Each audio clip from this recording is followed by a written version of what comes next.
고등학교 또 대구 외고고등학교라고. PK 두 개 라인을 달라고. 그치. 치안감까지 노리는 사람. 예. 경찰대 입결론제 이걸 한번 정리해야 되는데 16년이 지나고 얘기하는 게 유치한데 검사까지 하고 지금 그러니까 왜 자꾸 댓글에 그런 걸 다냐고.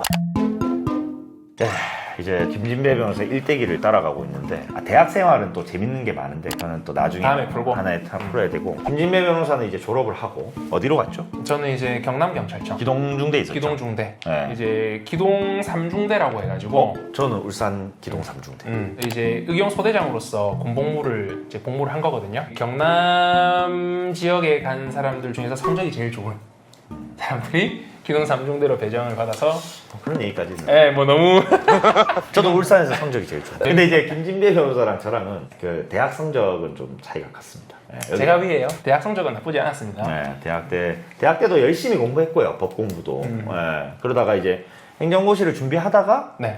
때마침 로스쿨 기회가 생겨서 네. 시험을 쳤는데 덜컥된 거죠. 사실은 큰 기대는 안 하고 별 생각 없이 시험을 보긴 봤어요. 당시에 제가 행정고시를 준비하다가 결과가 좋지 않아가지고 좀 시리에 빠져 있는 상태였는데 그냥 공부한 것도 아까우니까 한번 리트 시험이나 보자 해가지고 시험을 받고 덜컥됐죠.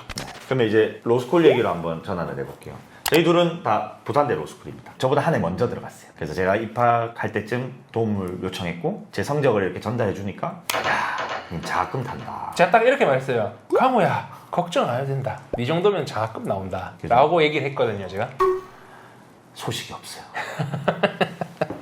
마지막에 붙었거든요. 이 정도면 손해배상 청구를 해야 돼요. 이 친구는 실제로 다른 대학 로스쿨 OT까지 갔다 왔어요. 수강 신청까지 다 했어요.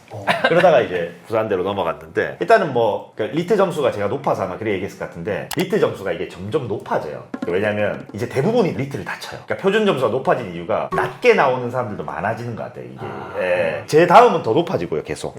그렇기 때문에 이제 좀 착오가 있었는데 어쨌든 운명처럼 이제 졸업하고 처음 부산대 로스쿨에서 만나게 된 거죠. 김진효 변호사는 로스쿨은 어떻게 다녔어요? 요거 한번 설명해 줘야 되는데. 그렇죠. 그러니까 그건 많이 까거든요. 사실은 이제 저도 이제 이 해명을 할 수 있는 자리를 주셔서 감사합니다. 이게 뭐냐면은 사실은 뭐 로스쿨을 다니지 않는 분들도 그렇고 또 이제 현재 로스쿨을 다니고 계신 분들도 그렇고 좀 그런 생각을 많이 하실 거예요. 아니 공무원이 경찰 공무원으로서 근무를 하면서 어떻게 로스쿨 3년 공부를 하고 변호사 시험 합격하냐. 이건 뭔가 좀 편법이 있잖아요. 편법으로 로스쿨 다닌 거 아니냐 이런 생각을 하실 수가 있어요. 근데 진짜 단언컨대 그런 편법은 없었고 그거를 뒷받침할 수 있는 객관적인 자료도 있어요. 이건 좀 이따 설명을 드리겠지만은 일단 저 같은 경우는 신강호 변호사랑 달리 이제 지구대파 출소해서 근무를 하면서 4교대 주야 비유로 교대 근무를 하면서 그 로스쿨 생활을 했고요. 주간 근무할 때 그러니까 아침 8시부터 저녁 6시까지 근무를 할 때는 당연히 학교를 못 갔고요. 야간근무는 저녁 6시부터 그 다음날 아침 8시까지 근무를 할 때는 오전 오후에는 학교 갔다 오고 저녁에 야간 근무하고 특히 저 같은 경우는 마산이라는 지역에서 경찰관 생활을 했으니까 이게 부산대 로스쿨이랑 거리가 이제 차로 타면 1시간 정도 거리거든요. 야간 근무를 마치고 아침 8시에 근무가 끝나면은 바로 차를 타고 부산으로 넘어가는 거예요. 그리고 수업이 보통 10시쯤에 있으면은 차에서 1시간 정도 자고 이제 수업에 들어가는 겁니다.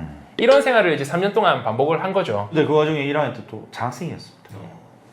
열심히 했죠. 근데 이게 물론 그런 건 있어요. 뭐냐면은 제가 진짜 어떤 법학 공부에 완전 아무런 베이스 없이 그런 식으로 해서 변호사가 될 수 있었냐? 그건 아닙니다. 저 같은 경우는 대학에서도 법학과기도 했고 또 경찰관으로서 근무를 하다 보면은 형법이나 형사소송법 이런 기본적인 베이스도 있고요. 아까도 말씀드렸다시피 행정고시 공부를 했기 때문에 행정법이나 헌법에 대한 기본적인 베이스는 있었어요. 근데 이제 이게 참 힘들었거든요. 진짜 근데 이거 힘들다고 말을 못 하겠더라고. 왜냐면 다른 동문들을 보면 비행기를 타고 다니는 사람도 있고요, 로스쿨을. 제주도에서 근무하면서 서울로 가는 분도 있고, 포항에서 저기 전북까지 익산까지 다니는 사람도 있고. 그러니까 처음에는 약간 뽕에 취해 있었던 것 같아요. 마산에서 부산까지 왔다 갔다 하면서 로스쿨 다니다 이 생각했었는데 진짜 이건 아무것도 아니에요. 실제로 다 성적이 좋고 일단은 퇴직하고 다니는 사람들은 거의 지방대에서 탑 찍어요. 저희가 이제 1학년 때였나요? 제가 2학년 때. 네, 제가 1학년 때. 어떤 거에 있었냐면 아까 제가 절대 편법으로 로스쿨을 다니지 않았다고 말씀드렸잖아요. 그걸 뒷받침하는 자료가 뭐냐면은 감사원에서 감사를 했어요. 제가 알기로는 사준모라고 들어보셨어요? 사준모가 사법고시를 준비하는 모임이라고 있어요. 제가 알기로는 그런데 뭐 정확하진 않습니다. 어쨌든 그쪽에서 문제 제기를 계속 문제 하죠. 제기를 하니까 로스쿨을 문제 제기하다가 이제 안 받아들이니까 경찰대생이 로스쿨 다니는 거를 또 문제 제기하고. 제3자 입장에서 봤을 때 이상할 수 있거든요. 정상적으로 학교를 다니는 게 맞긴 맞냐. 혹은 근무를 똑바로 안 하는 게 아니냐. 이런 식으로 이제 문제를 제기하니까 감사원에서 부산 지역에서 로스쿨을 다니고 있는 경찰대학 출신 이 경찰관들을 대상으로 감사를 했어요. 실제로 그래서 저희 근무 기록이라든지 전부 다 가져갔지. 학교 수업 그 시수 일수에 관련된 기록들을 다 받아가가지고 다 감사를 했습니다. 저희도 뭐 성실하게 다 소명을 했고요. 왜 부산이었을까요? 아, 그러니까 이제 감사원을 이렇게 섹터를 정하고 감사를 하는데 아 그때 감사원이 해야 될 차례가 부울경이었던 거예요. 근데 부울경이 대부분 부산에서 학교를 다니는 분들이거든요. 부산대 로스쿨, 동아대 로스쿨을 타겟으로 한 게 아니고 부산, 울산, 경남에서 근무를 하는 공무원들 중에 요 한 주제를 들고 온 거예요. 그 일반적 감사를 들고 오면서 특정 감사가 하나가 들어간 거지. 그게 이제 저희였고 말씀하신 대로 소명이 됐고 오히려 이제 아무 문제 없다는 훈장을 받아버린 거죠. 사실 그렇죠. 공식적으로 확인받은 거죠. 감사원으로부터. 사실 근데 여기서 한 가지 좀 덧붙이자면 그런 얘기가 있었어요. 공무원은 직무 전념 의무가 있다. 이게 무슨 소리냐면 공무원은 근무를 할 때 최선을 다할 의무가 있다. 그러기 위해서는 쉬는 날에는 쉬어야 되고 잠잘 때는 잠을 자야 된다. 근데 로스쿨을 다니는 거는 직무 전념 의무에 위반되는 거 아니냐. 이런 얘기가 실제로 있었어요. 아니 뭐 그러면은 쉬는 날에 술 마시고 놀러 가는 건 괜찮고 공부하는 거는 안 되냐. 이런 논리로 응수를 했고 사실 말이 안 되는 얘기잖아요. 그거는 그 정도로 진짜 억지 감사가 있었던 것 같아요. 제가 볼 때는. 대한민국에 형설지공은 없는 거지 이제. 실제로 저도 로스쿨 3년 다닌 동안 개인적으로 휴가를 길게 써서 여행을 간 적은 없어요. 왜냐면 뭐 코로나의 도움을 좀 받았지만 어쨌든 간에 실무 수습도 해야 되고 직원들한테 조금 미안한 부분도 있어요. 물론 이제 지구대나 뭐 수사팀이나 야간이 바쁘기 때문에 야간은 거의 다 무조건 나간다 보고요. 주간에 조금 빠지는 걸 크게 걱정하진 않아요. 근데 그럼에도 미안하기 때문에 그러니까 안 본인이 써요. 법적으로 허용돼 있는 연차지만은 그래도 그걸 쓰는 데 있어서 좀 미안함을 느끼는 거죠. 연차가 엄청 많은데도 사적으로 여행 간 거는 한 번도 없는 것 같아요. 기억상으로. 뭐 물론 한 번 정도 모르겠는데. 그러니까 그냥 진짜 쪼개서 가는 건데 이게 이제 그런 생각이 있을 수 있을 거예요. 로스쿨이라는 공부가 어렵잖아요. 너희 그게 가능할 리가 없다. 이렇게 바라보는 시선이 있을 것 같은데 그렇죠. 가능합니다. 그리고 어찌 보면 저희는 더 성적을 잘 받고 더 편하게 공부할 수 있는 거를 포기하고 한 거예요. 예. 그래서 실제로 2학년으로 갈수록 내신 성적은 떨어지게 돼 있어요, 저희는. 어쩔 수 없죠. 예, 그거는 학교 수업을 집중해서 그 자료를 받아갖고 이렇게 공부하는 게 아니면 내신은 잘 안 나올 수밖에 없어요. 맞아요. 그래서 어쨌든 간에 이제 이 3년을 잘 수행을 했고 이 친구는 이제 전국 50등을 했거든요. 55등. 아, 55등.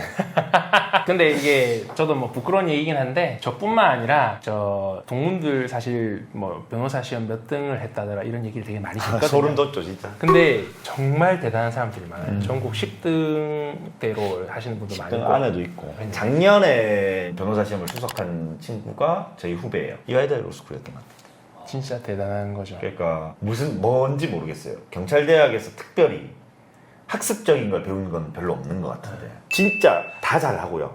특히 지방대를 많이 다녀요. 지방대 로스쿨 경찰대생들이 로스쿨 가려고 준비를 별로 안 했던 거예요. 학점이 좀 불리한 것도 있고. 맞아요. 그래서 그냥 손해보고 다니는 사람들 많이 있어요. 그러니까 지방대 로스쿨에서 진짜 상위권이 엄청 많아요. 거의 수도권에 있는 로스쿨들은 나이가 있으면 잘 안 뽑습니다. 근데 저희 동문들은 기본적으로 좀 나이가 경찰 공무원으로서 근무를 하다가 로스쿨을 가는 거기 때문에 뭐 좀 약간 지방대 위주로 가게 되더라고요. 제 변호사 시험에 한 8할 많이 도와줬어요. 효율적으로 하는 데 있어서 정말 많이 도와줬어요. 예, 이 공부 방법이 제일 좋았어요. 싹 그냥 컴퓨터처럼. 여기는 아까 뭐 형법 몇 조 외운 거 봤죠? 판례가 머리에서 바로 나오는데. 예. 말은 이렇게 하지만 우수한 성적으로 붙으셨어요. 최근에 이슈가 됐던 기사가 하나 있었잖아요. 모 경찰관분께서 그 리트 시험을 준비하는 과정에서 상사에게 뭐 결제나 하시라 뭐 이런 발언을 했다는 게 있어가지고 사실 저희 둘은 그렇게 생각했거든요. 왜 저걸 저렇게 했을까? 겸손해야죠. 겸손해야죠. 예. 그 경찰대생 로스쿨 다닐 때 얼마나 겸손하고 다니는지 대부분이 물론 아닌 분들도 계신데 리트 친다고 말은 한 적은 없다 진짜. 다음 주 중간고사라서 연가 한번 쓰겠다 이 정도는 얘기한다 진짜. 나 리트 칠 건데 결제는 하라는 게 말이야. 그거는 맞아요. 리트는 조용히 하는 거예요. 그렇죠. 조용히 기출 안 몇 개 풀고 하는 거고. 오늘 김진배 변호사 초청해갖고 한번 얘기를 했는데 2010학년도에 10학번으로 대학을 입학한 외고생의 인생 라이프를 한번 살짝 요약해 본 것 같고요. 제 돈 내고 소개를 해줬어요. 이건 아주 어떻게 보상하실 건가요? 아마 많은 분들이 좋아요를 눌러주시지 않을까. 오늘 어땠어요? 소감은 어땠어요? 뭔가 신강호 변호사 유튜브 나와가지고 뭔가 제 인생사에 대해서 늘어놓은 것 같아서 되게 좀 민망하고 부끄럽기는 한데 그냥 흥미 위주로 재미 위주로 봐주시고요. 그리고 앞으로는 꼭 이런 주제가 아니더라도 신강호 변호사와 함께 뭐 토론거리든 어떤 시사 이슈가 있든 어떤 대화를 나눌 수 있는 그런 기회가 많이 있으면 좋겠습니다. 신강호 변호사 유튜브 많이 사랑해 주시고요. 저희 법무부 베테랑도 많이 관심 가져주시기 바라겠습니다.